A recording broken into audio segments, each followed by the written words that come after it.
意境，必须要产生一种要达到化神。不透的天道，才能真正感受那修真血液。远离修真，凡入世，一法化为有一法。突破极境平静，为何事？你可想究竟为何事？究竟先辈进。Cek. Oke guys, welcome back to Gnosis alias Cakradiva dalam pembahasan alur cerita Donghua Renegade Immortal episode ke-53 yang versi spoilernya ya guys ya, yang udah kalian mintain. Nah, sebelumnya kita udah ngeliat nih bagaimana Wang Ling berhasil menuntaskan dendamnya 400 tahun terhadap keluarga Teng Huaiyuan dan nyaris menghabisi Lin Yi, sang utusan menara surga. Tapi ini bukan akhir dari perjalanan Wang Ling. Kini Wang Ling bersiap untuk melangkah ke tingkat yang lebih tinggi, yaitu untuk mencapai transformasi dewa. Untuk itu Wang Ling memilih jalan yang berbeda, menjalani kehidupan manusia panah demi memahami hukum surgawi. Tanpa lama-lama langsung aja kita terus.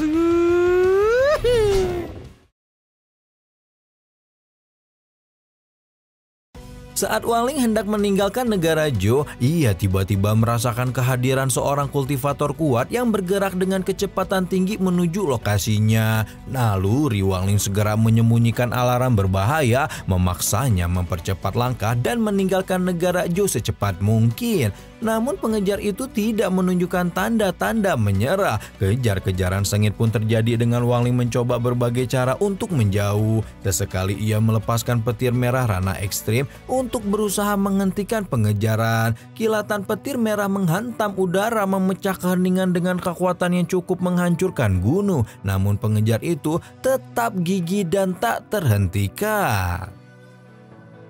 Pengejar itu semakin mendekat, sementara Wang Ling mulai merasakan kelelahan yang mempengaruhi kekuatannya. Jiwa baru lahirnya mulai menyusut, menandakan bahwa situasinya semakin memburuk. Wang Ling menyadari bahwa dia tidak bisa terus begini. Dia harus menemukan cara untuk melawan atau melarikan diri. Tanpa ragu Wang Ling segera menelan beberapa pil kultivasi. Yang dibawanya pil-pil ini adalah sisa terakhir yang mampu memulihkan sebagian kekuatan spiritualnya. Namun itu saja tidak cukup. Wang Ling mengeluarkan senjata rahasianya, benang merah pembalasan ilahi, senjata langka yang hanya digunakan dalam situasi paling mendesak. Melihat Wang Ling bersiap menggunakan benang merah itu, pengejar tersebut tentu menjadi sangat terkejut. Dia tidak menyangka bahwa Wang Ling memiliki harta sihir sekuat itu dan sejenak ketegangan di udara semakin meningkat. Sesaat kemudian pengejar itu mulai berbicara. Ia meminta Wang Ling mengembalikan tas penyimpanan yang pernah diambilnya dari seorang mumi di kuil Dewa Perang. Masih ingat kan? Wang Ling segera menyadari bahwa pengejar itu adalah mumi yang sama, pemilik tas tersebut yang dulu pernah ia ambil tanpa menyadari konsekuensinya. Tanpa berpikir panjang Wang Ling mengembalikan tas itu. Namun meskipun tas telah dikembalikan, pengejar tersebut melancarkan serangan mendadak. Serangan itu datang cepat, memaksa Wang Ling bertahan dengan petir merah Rana Ekstrimnya. Pertarungan udara yang dahsyat terjadi, di mana dua kekuatan besar saling beradu menciptakan kilatan-kilatan yang menerangi langit dan suara ledakan yang mengguncang bumi. Tidak puas hanya dengan menggunakan petir merah, Wang Ling kemudian mengeluarkan bendela larangan. Bendela larangan, senjata sihir lainnya yang siap digunakan untuk serangan berikutnya. Namun sebelum sempat melancarkan serangan, Wang Ling diminta berhenti oleh lawannya. Peringatan itu datang dengan nada serius, memaksa Wang Ling menunda niatnya dan mendengarkan. Lawannya mempertanyakan alasan Wang Ling masih ingin bertarung meskipun tas penyimpanan sudah dikembalikan. Alih-alih menjawab, pengejar itu malah menanyakan apakah petir merah yang digunakan Wang Ling adalah Rana Ekstrim. Wang Ling yang tak ingin memberikan terlalu banyak informasi hanya terdiam memikirkan langkah berikutnya. Ketika Wang Ling hendak meninggalkan tempat tersebut, lawannya kembali bertanya, kali ini tentang kemacetan yang mungkin dihadapi Wang Ling dalam mencapai puncak kekuatannya. Pengejar itu mengungkapkan bahwa mendobrak kemacetan dari ranah ekstrim sangat sulit, tetapi bukan sesuatu yang mustahil dilakukan. Untuk memperjelas maksudnya, lawan tersebut mengeluarkan bola cahaya warna-warni dari tangannya. Bola itu melayang di udara, memancarkan energi yang sangat kuat. Pengejar tersebut meminta Wang Ling untuk memindai bola tersebut dengan kesadaran ilahinya. Ketika Wang Ling memeriksa bola cahaya itu dengan kesadaran ilahinya, dia sangat terkejut menemukan bahwa cahaya tersebut juga merupakan ranah ekstrim 5 warna. Pengejar tersebut menjelaskan bahwa ranah ekstrim memiliki berbagai jenis dan masing-masing memiliki hambatan yang sangat sulit ditembus. Namun, dia tidak bisa menentukan jenis ranah ekstrim yang dimiliki Wang Ling. Dia menjelaskan bahwa satu-satunya cara untuk menembus hambatan ini adalah dengan menggunakan kristal planet kultivasi harta nasional negara peringkat 6. Jika berhasil memurnikan kristal tersebut, ada kemungkinan untuk menembus hambatan ranah ekstrim. Sebelum pergi, pengejar yang memperkenalkan dirinya sebagai Naduo berpesan kepada Wang Ling untuk mencarinya di planet 5 warna elemen jika dia berhasil mendapatkan kristal tersebut. Setelah pertemuannya dengan Naduo, Wang Ling merencanakan langkah berikutnya dengan ketelitian yang mengerikan. Dia memutuskan untuk menuju negara Persatuan 5 Sekte, sebuah wilayah peringkat 4 yang dikenal dengan kekuatan kultivasinya yang tangguh. Namun perjalanan ini segera dipenuhi dengan tantangan. Saat tiba di perbatasan negara, Wang Ling disambut oleh layar cahaya pelindung yang melingkupi langit, memancarkan cahaya biru yang menyilaukan dan berdenyut seolah-olah ia memiliki kesadarannya sendiri. Ini bukan pertahanan biasa, ini adalah dinding energi yang begitu kuat seolah-olah dirancang untuk menangkis segala sesuatu yang berani mendekat. Wang Ling dengan ketenangan yang telah dia kembangkan selama berabad-abad merapalkan larangan kuno yang pernah dia pelajari, mengarahkan energi aliran yang memancar dari tubuhnya. Energi tersebut berputar di udara menciptakan riak-riak yang melesat dengan kecepatan kilat, membelah layar cahaya hingga menciptakan celah yang cukup besar untuk dirinya lewat. Dengan sorot mata dingin, dia melangkah masuk, menyadari bahwa tantangan sebenarnya baru saja dimulai. Memutuskan untuk tidak menarik perhatian, Wang Ling memilih menggunakan tubuh avatarnya menyembunyikan kekuatan sejatinya di balik penampilan sederhana. Dia berjalan kaki menyusuri jalan yang dipenuhi dengan keramaian di mana orang-orang sibuk dengan urusan mereka masing-masing membawa barang-barang dan perbekalan. Namun Wang Ling adalah sosok yang berbeda. Ia tidak membawa apa-apa. Penampilan ini membuatnya tampak mencurigakan, menarik perhatian orang-orang di sekitarnya. Dalam sekejap dia memungut ranting-ranting yang berserakan di jalan dan dengan keahliannya yang luar biasa merakitnya menjadi sebuah keranjang yang diisi dengan dedaunan. Penampilannya kini lebih selaras dengan lingkungannya, tetapi Wang Ling tetap waspada, setiap langkahnya penuh perhitungan. Namun bahaya selalu mengintai di dunia yang penuh kekacauan ini. Ketika melintasi jalanan sempit, sebuah kuda yang melaju kencang hampir menabraknya. Udara bergetar oleh deru langkah kuda dan tanah di bawah kaki Wang Ling seakan bergetar hebat. Penunggang kuda itu, seorang pria kasar dengan tatapan tajam, menegur Wang Ling dengan nada marah, mengangkat cambuknya tinggi-tinggi siap menghantam Wang Ling. Namun belum cambuk itu bisa mengenai tubuhnya, seorang pria parubaya bernama Lusing muncul dari kerumunan, menarik Wang Ling ke samping dan menyelamatkannya dari serangan yang mematikan. Setelah memastikan bahwa Wang Ling baik-baik saja, Lusing meminta maaf atas perilaku kasar temannya dan bertanya mengapa Wang Ling berjalan menuju ibu kota. Ketika melihat keranjang dedaunan yang dibawa oleh Wang Ling, Lusing mengira bahwa Wang Ling adalah seorang tabib keliling yang sedang dalam perjalanan menuju kota untuk mengobati seseorang yang sakit. Wang Ling hanya mengangguk, matanya tetap waspada, menjaga kerahasiaannya dengan ketat. Namun rasa penisyirin Lusing membuatnya kembali ke rombongan dan berbicara dengan seseorang di dalam kereta kuda.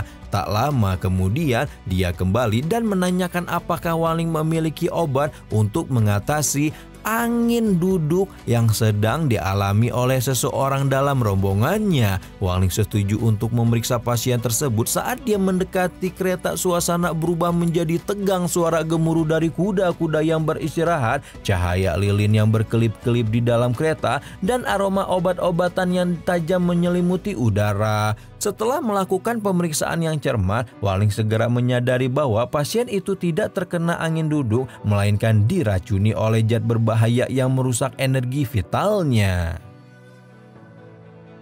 Dengan tenang Wangling mengambil sehelai daun dari keranjang yang dibawanya dan dengan gerakan halus dia mengalirkan energi spiritual ke dalamnya, mengubah daun itu menjadi obat yang luar biasa. Saat daun itu memancarkan cahaya lembut yang hampir tidak terlihat, Wangling menyerahkannya kepada Lu Xing, memberikan instruksi agar daun tersebut diberikan kepada pasien dan dimakan mentah-mentah. Wangling memastikan bahwa pasien akan mulai pulih pada keesokan harinya. Meskipun awalnya skeptis, Lu Xing terkesan ketika melihat pasien menunjukkan tanda-tanda pemulihan dengan cepat. Dalam rombongan itu, seorang pria tua yang bijak mengenali daun itu sebagai daun wilau, berumur ratusan tahun, dan dengan mata yang penuh kekaguman, dia menyadari bahwa Wangling memiliki pengetahuan dan kekuatan yang melampaui apa yang terlihat. Bukan Dewi Willow Perfect Wood ya guys ya.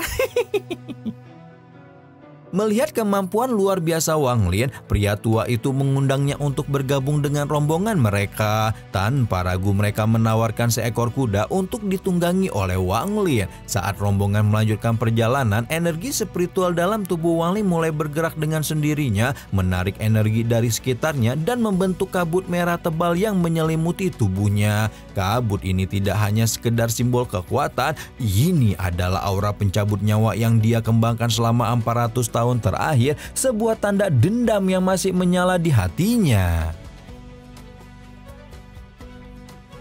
Saat malam tiba, rombongan memutuskan untuk beristirahat di pinggir jalan yang diterangi oleh cahaya rembulan. Wangling duduk di sudut yang gelap, merenung sambil mengamati kabut merah yang mengelilinginya. Kabut itu bergolak seolah-olah memiliki kehendaknya sendiri, mencerminkan semua pertempuran, kemarahan, dan penderitaan yang telah ia alami. Meskipun menyadari bahwa kabut merah ini bisa menjadi penghalang dalam mencapai transformasi dewa, Wangling merasa bahwa itu adalah bagian dari identitasnya, sebuah kekuatan yang tidak bisa ia lepaskan begitu saja. Dengan tekad yang kuat, Wangling memutuskan untuk memadatkan kabut itu, menyatukan energinya dengan kekuatan yang lebih besar sambil merasakan kedamaian yang luar biasa, seolah-olah beban dunia telah terangkat dari pundaknya. Saat Wangling tenggelam dalam pikirannya, Lu Xing mendekat dan mengabarkan bahwa pasien yang diobati oleh Wangling telah mulai pulih. Dengan pujian yang tulus, Lu Xing mengundang Wangling untuk bergabung dengan anggota rombongan lainnya di sekitar api unggun. Di sekitar api yang membara, dengan suara kayu yang berderak dan canda tawa yang memenuhi udara, Wangling menyaksikan kebahagiaan sederhana dari orang-orang di sekelilingnya. Dalam cahaya api yang hangat, Wangling merenung, menyadari bahwa kebahagiaan sederhana seperti ini adalah sesuatu yang tidak pernah ia miliki dalam hidupnya. Namun ketika malam semakin larut dan satu persatu anggota rombongan mulai tertidur, Wangling memilih untuk menyendiri di bawah pohon besar. Dia duduk bersandar di batang pohon yang kuat, merasakan ketenangan yang menenangkan jiwanya, seolah-olah dia telah menemukan kedamaian yang telah lama hilang. Keesokan harinya, Wangling didatangi oleh pria tua yang sebelumnya mengenali daun willow yang ia gunakan. Pria tua itu merasapi Nichiren dan ingin tahu lebih banyak tentang asal-usul daun tersebut serta kemampuan Wangling dalam memanfaatkannya. Namun Wangling tetap menjaga rahasianya dengan tegas, mengaku bahwa daun itu ia dapatkan dari pinggir jalan. Pria tua itu mencoba berbagai cara untuk menggali lebih dalam, tetapi Wangling tetap tidak memberikan petunjuk lebih lanjut. Pada akhirnya pria tua itu menyerah dan rombongan melanjutkan perjalanan mereka hingga tiba di ibu kota yang megah. Setibanya di ibu kota, Wang Ling menyebarkan kesadaran ilahinya ke seluruh penjuru kota. Dia menemukan 9 pilar hitam yang menjulang tinggi di pusat kota, masing-masing memancarkan pusaran energi spiritual yang sangat kuat. Setiap pilar dihuni oleh seorang kultivator yang sedang berkultivasi, meskipun tingkat kultivasi mereka masih berada di bawah Wang Ling. Sambil mengamati pilar-pilar tersebut, Wang Ling merasa ada sesuatu yang tidak beres. Energi yang dipancarkan oleh pilar-pilar itu terasa asing, hampir seperti ada sesuatu yang tersembunyi di balik kekuatan itu. Sebelum dia bisa menganalisis lebih lanjut, Lu Xing mendekatinya dan memperingatkan bahwa menatap pilar-pilar itu terlalu lama bisa menimbulkan masalah besar. Menyadari potensi bahaya, Wang Ling memutuskan untuk tidak memusatkan perhatiannya terlalu lama pada pilar-pilar tersebut. Dia kemudian bertanya kepada Lu Xing tentang pilar-pilar itu, dan dari penjelasan Lu Xing, Wang Ling mengetahui bahwa 9 pilar hitam tersebut dikenal sebagai pilar abadi, dihuni oleh makhluk-makhluk abadi yang sangat kuat. Makhluk-makhluk itu lebih kuat dari yang pernah ia hadapi sebelumnya, dan Wang Ling merasa bahwa dia harus sangat berhati-hati selama berada di negara ini. Setelah berpisah dengan Lu Xing dan rombongannya, Wang Ling memutuskan untuk menjalani kehidupan sederhana sebagai manusia biasa. Dia menyewa sebuah toko kecil di daerah terpencil di sisi barat kota dan mulai menjalani kehidupan sehari-hari. Setiap pagi dia membuka tokonya, mencari kayu-kayu besar untuk diukir, membersihkan kulit kayu, dan akhirnya mengukir berbagai patung. Setiap ukiran yang dibuatnya memiliki makna mendalam, merefleksikan perjalanannya sebagai seorang kultivator dan kenangannya terhadap orang-orang yang telah pergi, termasuk patung pria parubaya berjubah kasar yang ia buat sebagai penghormatan kepada mendiang ayahnya.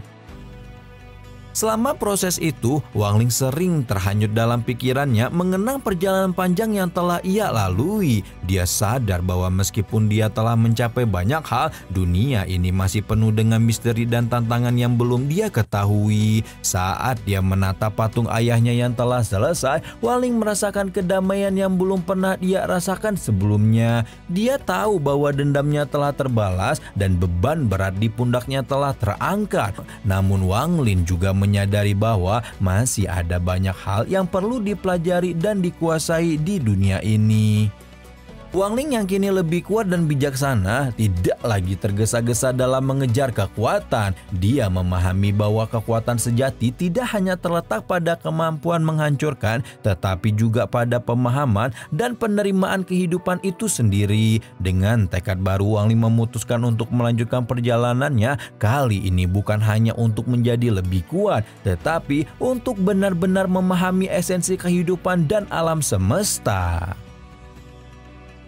Di tengah malam saat bulan purnama bersinar terang di atas langit, Wang Ling memutuskan untuk berjalan ke pegunungan yang tidak jauh dari kota. Di sana dia menemukan sebuah danau kecil yang airnya begitu jernih, seolah-olah dipenuhi oleh mutiara-mutiara yang memantulkan cahaya bulan. Wang Ling duduk di tepi danau merasakan kedamaian yang begitu dalam. Saat dia meminum air dari danau tersebut, dia menyadari bahwa 400 tahun yang telah dia lalui hanyalah sekejap mata dalam aliran waktu yang abadi. Ingatan tentang awal mula perjalanannya saat dia masih lemah dan tidak berdaya muncul dalam benaknya. Wang Ling merenung tentang bagaimana dirinya yang dulu, yang penuh dengan kelemahan dan tidak kepastian, telah berkembang menjadi sosok yang begitu kuat dan bertekad. Namun meskipun dia telah mencapai banyak hal, Wang Ling tidak pernah merasa puas. Dia tahu bahwa dunia ini sangat luas dan masih banyak misteri yang belum terungkap. Perasaan ini membakar semangatnya untuk terus maju, untuk menemukan lebih banyak lagi tentang dunia kultivasi dan rahasia alam semesta. Dengan hati yang tenang tetapi penuh tekad, Wang Ling bangkit dari tempat duduknya dan memandang ke arah cakrawala. Perjalanannya belum selesai dan dia siap menghadapi tantangan apapun yang akan datang.